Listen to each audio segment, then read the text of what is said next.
ओम नमः शितेभ्यः ओम नमः सितेभ्यः ड़मो अरिहंताड़म ड़मो शिताड़म ड़मो आयरियाड़म ड़मो वचायाड़म ड़मो लोए सब साहुड़म। चलते फिरते तीर्थ हैं हरते सब संता, हम तो बस इतना जानते आप सरीखे आप, हम तो बस इतना जानते आप सरीखे आप। कुंडलपुर के बड़े बाबा की, मूल नायक श्री शांतिनाथ भगवान की, परम पूज्य आचार्य भगवान गुरुदेव शेखर विद्यासागर जी महामुनि राज्य की, मुनि शेखर विमल सागर जी, अनंत सागर जी, धर्म सागर जी आदि समस्त 3 कम 9 करोड़ मुनि राज्यों की।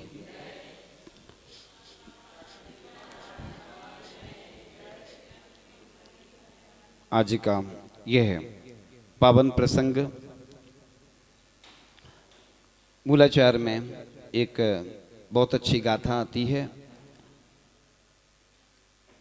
जो भट्टिकेर स्वामी जी ने दी है। कदम चरे कदम चिट्ठे कदम आसे कदम से कदम भासे जय भुंजे जय कदम पावना वज्रदी। यानी हम कैसे चलें, कैसे उठें, कैसे बैठें कि जिससे पाप का बंध ना हो। जब गुरु महाराज से शिष्य प्रश्न करता है, बड़ी सरलता से वह शिष्य जब प्रश्न करता है तो गुरु महाराज बड़ी सरलता से उत्तर देते हैं। और इस गाथा में ऑल लाइफ मैनेजमेंट है, यानी जीवन कैसे जिएं। जीवन जिएं तो ऐसे जिएं जिसमें कुछ आस हो, थोड़ी परेशानी हो, थोड़ा दुख का एहसास हो। तो जब शिष्य प्रश्न करता है कि कैसे चलूं, कैसे उठूं, कैसे बैठूं जिससे कि पाप का बंध ना हो, तो जब शिष्य ने प्रश्न किया तो गुरु महाराज कहते हैं जदम चरे जदम चिट्ठे जदम आसे जदम से जदम भासे ज भुंजे जे एवं पावना वज्रदी। यानी यत्न पूर्वक चलें, यत्न पूर्वक उठें, यत्न पूर्वक प्रत्येक क्रिया करें। आप लोग क्रियाएं तो करते रहते हैं, वाहन का प्रयोग भी रात दिन चलता रहता है। जब बिहार आदि करते हैं और जब बरसात आदि हो जाती है तो देखते हैं कि इतने सारे पंचेंद्रिय जीव मर जाते हैं। किसके द्वारा? अपने वाहन, आप लोगों के वाहन के द्वारा या अन्य माध्यम से।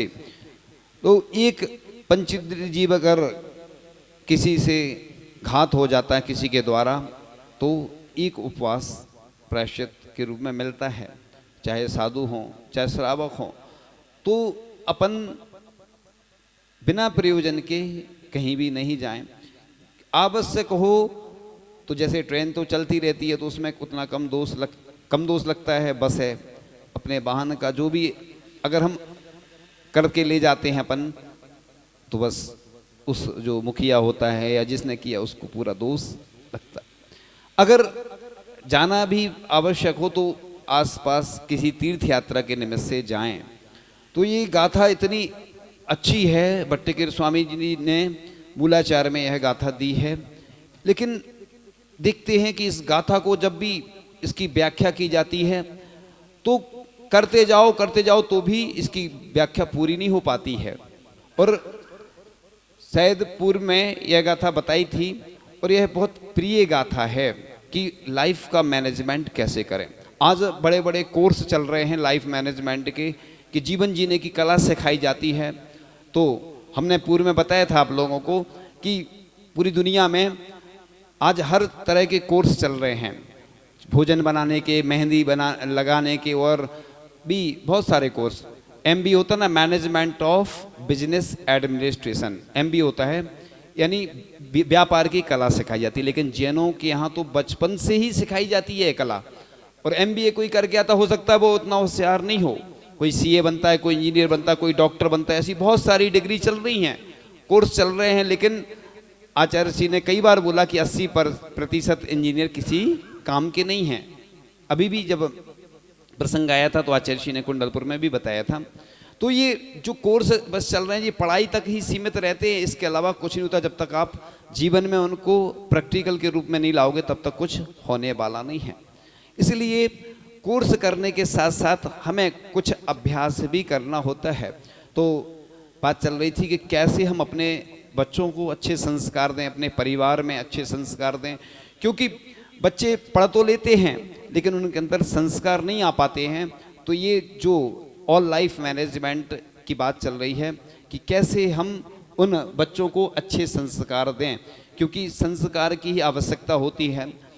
आप लोग देखते होंगे कि वह माँ बड़ी सौभाग्यशाली होती है जो अरहंत परमेश जी को जन्म देती है, बड़ी सौभाग्यशाली होती है और अनंत पुण्यशाली होती है।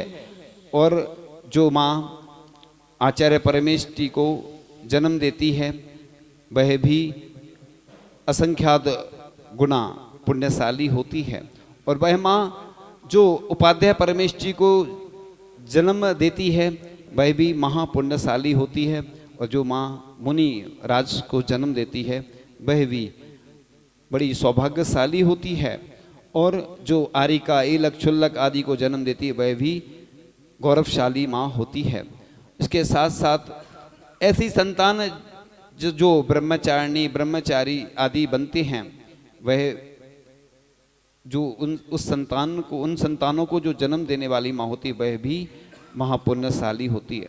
और ऐसी संतान जो प्रतिदिन या अनुकूलता अनुसार अभिषेक करे, आहार दान दे और साधुओं की वैयावर्ती करे, पूजन अभिषेक आदि जो धार्मिक क्रियाएं जो करता है, ऐसी संतान को जन्म देने वाली माँ भी बड़ी भाग्यशाली होती है।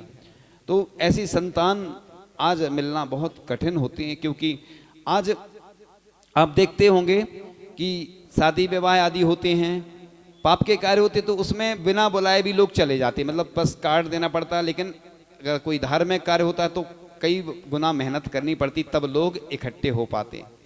क्योंकि इधर किसी को ये नहीं रहता अगर प्रवचन में हम नहीं जाएंगे तो कौन देख रहा है, और किसी के घर नहीं जाएंगे तो बुरा मान जाता वो, अब बुराई का डर रहता है। कुटुंब में शादी है, अगर कोई नहीं गया तो तुम आए नहीं थे, बुराई हो जाती है। और इधर तो कोई बुराई मानने वाला नहीं है, भगवान तो बुरा मानेंगे नहीं, क्योंकि भगवान देख तो सब रहे हैं, कौन आ रहा है कौन नहीं आ रहा है सब देख रहे हैं, लेकिन शिकायत नहीं आई होगी आज तक।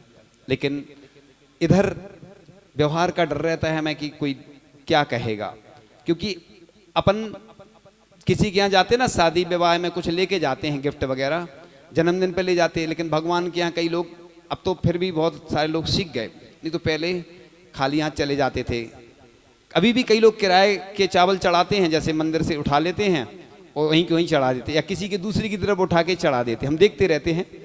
ऐसी द्रव्य चढ़ाने से कभी पुण्य का अर्जन नहीं होता। अपनी ही वस्तु का दान लिखा है। एक होती है वो शेषाक्षत, यानी पूजन की तरफ अपने घर से ले जाना चाहिए, उसको धो के मंदिर में, अगर घर में व्यवस्था है तो घर में ले जा सकते। अभिषेक का जल घर से इसलिए नहीं ले जाते कि उतनी शुद्धि घर में नहीं रहती, इसलिए लाते हैं जहाँ से भी, और फिर वहीं पर प्राशुक आदि करके फिर अभिषेक करते हैं। गंधोदक तो ले जा सकते हैं घर, वो निर्माल्य में नहीं आता। इसी प्रकार से द्रव्य अपनी लाओ घर से और यहाँ पर धोकर फिर पूजन करके शेषाक्षत बोलते हैं सबके ऊपर, वो मांगलिक द्रव्य होती है। लेकिन ये परंपरा चूंकि प्रचलन में नहीं है, अपनी द्रव्य घर से लाए हैं, फिर उसको मांगलिक जो चावल बचे रहते हैं घर ले जाते हैं सबके ऊपर, फिर उसको डालते हैं। ऐसे गंधोदक देते हैं, इसी तरह शेषाक्षत, ऐसा उल्लेख ग्रंथों में आता है। इसी प्रकार से आप लोग जैसे आहार दान आदि करते हैं तो जो भोजन बचा हुआ रहता है, मुनि महाराज को पहले दान देते हैं, फिर जो बचा रहता है शेष भोजन स्वयं करते हैं, या कोई और भी अतिथि आते हैं उनको पहले भोजन करवा के। ये परंपरा तीन ऐसी चलती हैं कि एक गंधोदक वाली, एक शेषाक्षत वाली और एक भोजन आदि की। तो अतिथि देवो भव कहा है, तो ये परंपराएं चलती हैं कि आगम में इसीलिए लिखा है कि पहले दूसरों को भोजन कराओ फिर खुद करो। इसलिए अपने बच्चों को ऐसे संस्कार देना चाहिए कि वो अग्रिम पंक्ति में बैठ सकें, क्योंकि अपन लोग हमने देखा है जितनी माँ आती हैं, जितने लोग आते हैं, ऐसे बहुत कम आते हैं कि हमारी संतान विद्वान बने, मुनि बने, या ऐसे कोई व्यक्तित्व बने कि पूरे दुनिया में नाम रोशन करे। ऐसे बहुत कम बिल्ली माँ होती हैं ऐसी संतान को जन्म देने वाली, क्योंकि आज होड़ लगी है कि हमारी बच्चा या बच्ची सर्विस करे और अच्छी पैकेज मिले, और जिससे हमारी आजीविका अच्छी चले। अपन क्या होता है ना कि बच्चों को जन्म से लेकर बड़ा कर देते हैं, पढ़ाते हैं। बस एक ही स्वार्थ यही रहता है कि बस अब हमें रिटर्न गिफ्ट मिले। जैसे अपन किसी की शादी में जाते हैं ना, गिफ्ट देते हैं तो बाद में मिल जाती है। पहले तो ऐसा होता था कि दूसरा देते थे, दूसरा मिलता था, फिर बीच में हमने देखा है कि ऐसा होने लगा था कि जो देते थे वही वापस हो जाता था। अब हमें नहीं मालूम, क्योंकि बहुत सालों से हमें जानकारी नहीं है।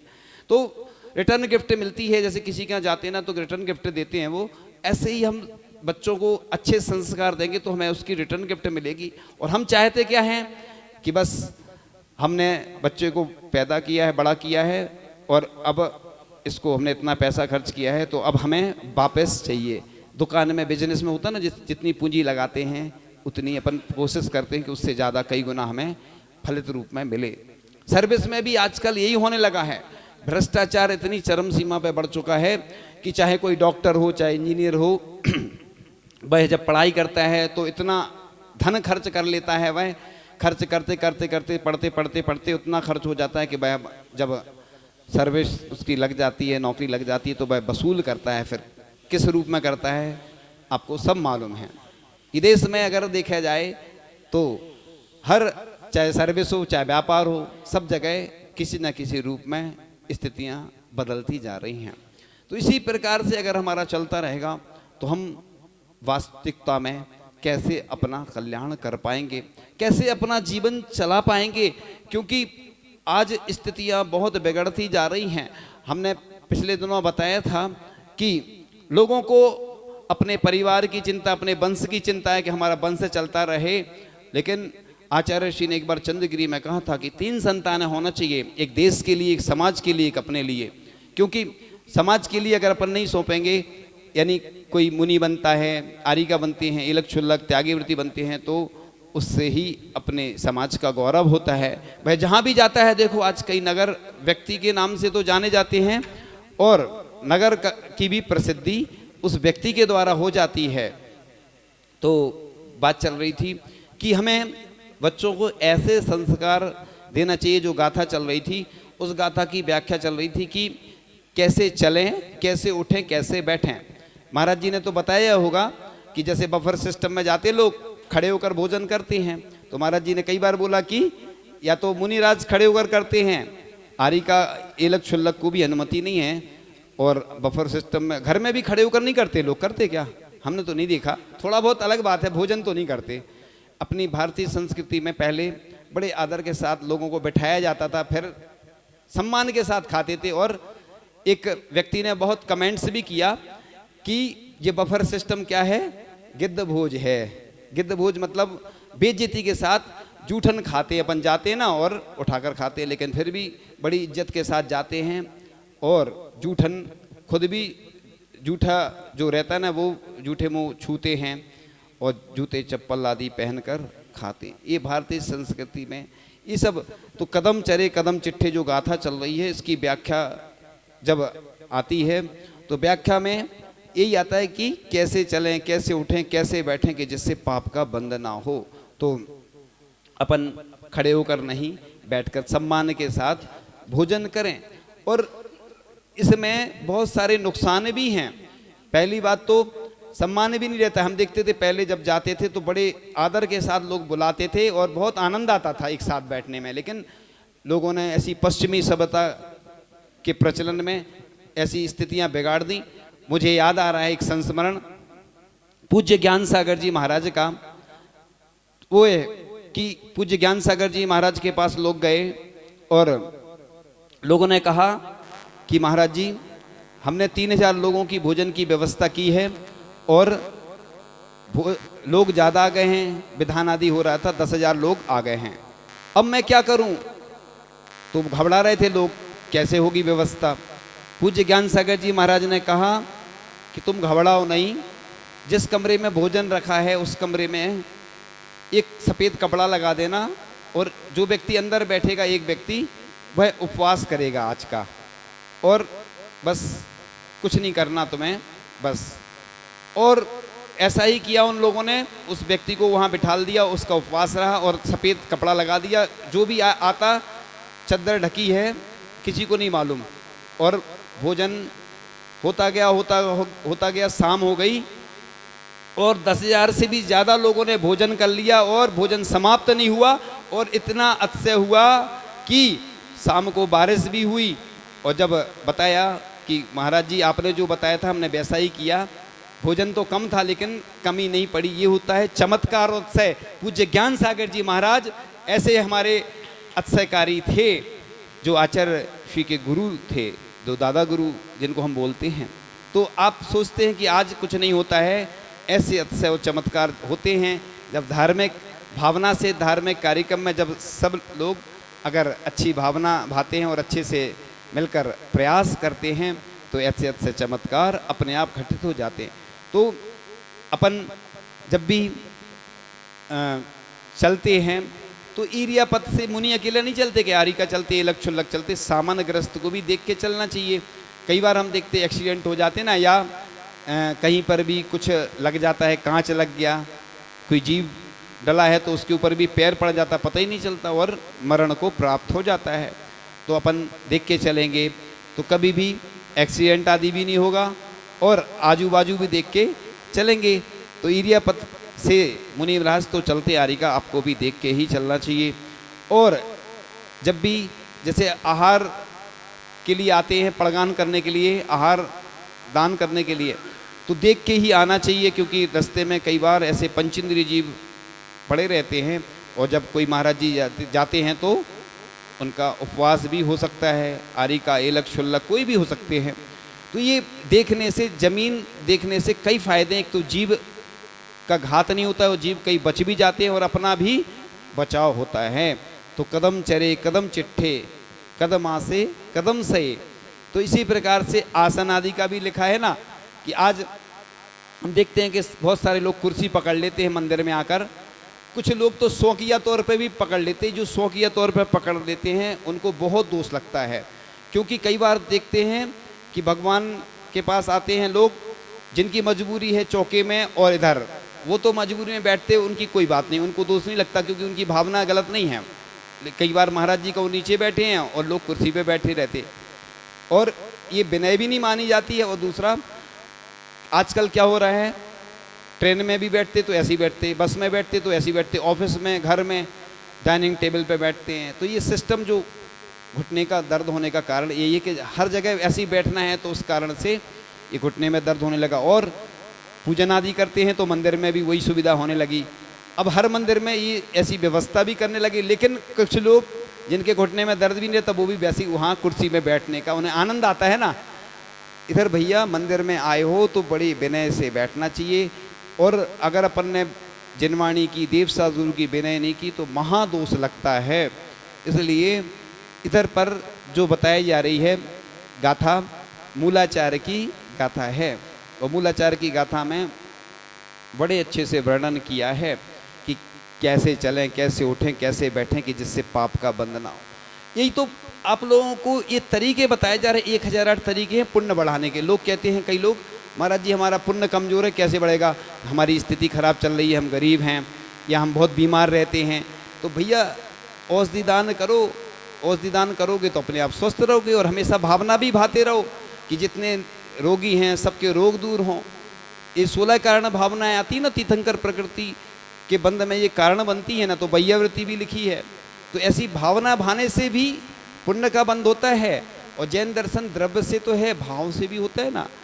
लिखा है ना कि भाव सहित बंदे जो कोई ताही नरक पशुगति नहीं हुई। पहले लिखा था कि एक बार बंदे जो कोई, सो कई लोग क्या करते थे, एक बार सम्मेद शेखर जी हुआ है, कहने लगे बस अब तो निश्चित रूप से हमारा कल्याण हो जाएगा। फिर उन्होंने चेंज कर दिया, नहीं तो लोग फिर दूसरी बार जाते ही नहीं थे। तो उन्होंने फिर कहा भाव सहित बंदे जो कोई ताही नरक पशु गति नहीं हुई। मुझे संस्मरण याद आ रहा है कि आचार्य भगवान के साथ शायद महाराज जी ने सुना दिया था, वो तो हम नहीं सुना रहे हैं अभी, हमें याद आ गया। तो सम्मेद शेखर जी, हाँ नहीं आपने नहीं, आनंद सागर जी ने सुनाया था। सम्मेद शेखर जी में जब आचार्य श्री गए वंदना करने के लिए, पूरा संघ गया, और एक महाराज जी कमंडल ले जाने लगे तो आचार्य श्री ने मना कर दिया। आचार्य श्री ने मना कर दिया कि नहीं, तो वो महाराज जी थोड़े से देखने लगे और ने रख दिया कि आचार्य श्री की ने मना किया तो क्यों ले जाएं। आचार्य श्री ने कहा इस सम्मेद शेखर जी का कण कण पवित्र है, इसलिए तुम इधर कमंडल तो ठीक है, थूकना भी नहीं। देखो कितनी पवित्र भावना आचार्य श्री की रहती थी उस समय सम्मेद शिखर जी में। और आज तो लोग सब कुछ ले जाने लगे, वो तो महाराज जी ने चूंकि बता दिया था। तो मुझे एक संस्मरण और याद आ गया, बहुत अच्छा संस्मरण है सम्मेद शिखर जी का ही है कि पूज्य उस समय वो गृहस्थ अवस्था में थे, गणेश प्रसाद जी वर्णी। गणेश प्रसाद जी वर्णी जब सम्मेद शिखर जी की वंदना करने जाते हैं और शायद ग्रीष्मकालीन का समय हो या जो भी हो, उनको कंठ अवरुद्ध हो रहा था, यानी कंठ सूख रहा था, पानी जल की वेदना उनको सता रही थी। उन्होंने कहा हे पार्श्वनाथ भगवान अब आप जानो। उन्होंने ये नहीं कहा भगवान पानी मिल जाए हमारी प्यास बुझ जाए, ये नहीं कहा उन्होंने। भगवान अब आप जानो, हे भगवान यदि मेरा मरण हो गया तो लोग सम्मेद शिखर जी आना छोड़ देंगे। कोई घटना घट जाती, हमने देखा है लौकिक जीवन में कोई घटना घट जाए तो कुछ नहीं, मोक्ष मार्ग में अगर कुछ मंदिर में या कोई ऐसी संस्था में कोई ऐसी घटना घट जाती लोग जरूर कहते देखो उधर वो गए थे वो ऐसा हो गया। तो ये उदाहरण देते लोग। अब आप जानो भगवान लोग सम्मेद शिखर जी आना छोड़ देंगे, अब आप जानो। तो उन्होंने जैसे ही आगे बढ़े, एक कुंड मिला और उन्होंने जल ग्रहण किया। वह शायद उस समय ग्रस्त अवस्था में थे और जल ग्रहण छान कर उन्होंने उसका उपयोग किया, जीवानी यथास्थान डालकर। और आगे चलते हैं तो कुछ लोग और मिले, उन्होंने कहा आप तो बहुत प्रसन्न नजर आ रहे हैं। तो उन्होंने कहा, कहते ना कहावत है कि नहाए के बाल और खाए के गाल अलग दिखते हैं। प्रसन्न नजर आ रहा है तो लोग परेशान से दिख रहे थे कि आप कहाँ से आ रहे हैं। उन्होंने कहा कि मैं अभी तो जल ग्रहण करके आ रहा हूँ। अच्छा कहाँ? उन्होंने कहा थोड़ा पीछे। लोग जाते हैं तो वह झरना गायब था। अब बताइए कि उन्होंने पार्श्वनाथ भगवान की भक्ति की और भगवान से निवेदन किया, जल की व्यवस्था कहाँ से हो गई? कहाँ से हो गई? देवों के द्वारा। तो आचार्य जी बोलते ना कि चरणों की धूल है वह देव। अगर तुम्हारी सच्ची आस्था और श्रद्धा होगी तो देव भी आकर मदद करेंगे। ऐसे आचार्य ऋषि के कितने सारे उदाहरण हैं कि कुएं में जल आ गया और जहाँ जहाँ आचार्य ऋषि के चरण पड़े और उनके चरणों का गंधोदक या कमंडल का जल लोगों ने डाला तो अपने आप उसमें जल आ गया। ये आचार्य ऋषि की साधना और तपस्या का प्रभाव है कि ते गुरु चरण जहाँ पड़े जग में मंगल होए, यानी ऐसा मंगलमय वातावरण बन जाता है। और गणेश प्रसाद जी वर्णी का जो संस्मरण है कि पार्श्वनाथ भगवान से उन्होंने बस इतना ही कहा कि ये भगवान अब आप जानो। तो इस प्रकार से कदम चरे कदम चिट्ठे कदम आसे कदम सहे कदम भासे जे भुंजे जे कदम पावना वजदी। तो जब मूलाचार में भट्टगिर स्वामी जी से शिष्य ने प्रश्न किया और बड़ी सरलता से उन्होंने उत्तर दिया कि जदम चरे जदम चिट्ठे जदम आसे जदम सहे जदम भासे जे भुंजे जे एवं पावना वजदी, यानी यत्न पूर्वक चलो, यत्न पूर्वक बैठो, यत्न पूर्वक शयन करो कि जिससे पाप का बंध ना हो। तो 1008 तरीके होते हैं पुण्य कमाने के। हम तो चाहते हैं कि जितने लोग बैठे सब करोड़पति हो जाएं, अरबपति हो जाएं, इनका इतना पुण्य बढ़ जाए कि ये खूब दान करें और खूब भगवान की भक्ति करें। हमारी तो भावना, हम क्यों कंजूसी करें? जो लोग बोलते ना छोटा सा मंदिर बनाएंगे तो लोग कंजूसी करते, हम कहते सुंदर सा मंदिर बनाएंगे प्रभु गुण गाएंगे। तो लोग भजन में भी गाते तो कंजूसी से गाते हैं। और हम तो कहते हैं कि जितने लोग हैं सभी स्वस्थ रहें, सभी के रोग दूर हो जाएं, सभी के कष्ट दूर हो जाएं और सभी ऐसे ही पंचम काल के अंत तक, जैसे शांतिनाथ भगवान के समय से आज तक हमारा धर्म तीर्थ चल रहा है, धर्मनाथ तीर्थंकर तक तो धर्म का विच्छेद रहा। इसलिए हम 16वें तीर्थंकर शांतिनाथ भगवान के कल्याणकों को विशेष रूप से मनाते उस दिन शांति धारा करते हैं, क्योंकि शांति धारा में विश्व शांति की भावना की जाती है। शांति विधान करते हैं, जब भी कोई हमारे विघ्न बाधा आती हैं तो हम शांति विधान का प्रचलन आज भी चल रहा है। और शांतिनाथ भगवान 16वें तीर्थंकर हुए हैं। और 16वें तीर्थंकर भगवान की अधिकांश प्रतिमाएं देखते हैं कि 16 फीट की प्रतिमाएं मिलती हैं।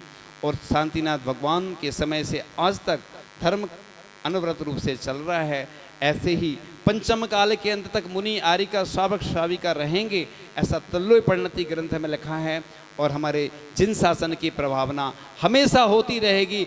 आचार्य भगवान की कृपा से आज हमारे लिए ऐसा दिगंबर जैन धर्म मिला है और आचार्य भगवान ने उसको कई गुना वृद्धिगत किया है। उनकी कृपा से आज फल फूल रहा है, उनकी कृपा से इतने सारे संघ हैं और आपके यहाँ भी संघ का चतुर्मास हो, ऐसी हमारी भावना है।